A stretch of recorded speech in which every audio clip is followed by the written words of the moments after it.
Yoni oil does have a lot of great health benefits.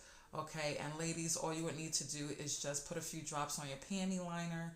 That is all. If you don't wear panty liners, you can put a few drops in your underwear. You can also put drops in your bath water as well.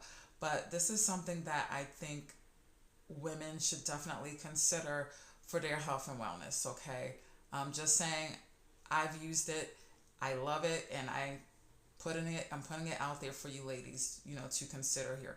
With this one, you would get three 100% Yoni natural oils. Okay, you get 3 bottles with this. Okay, and so it's definitely worth checking out and adding to your box of wellness tools. Okay, and I'm just a fan of all natural stuff.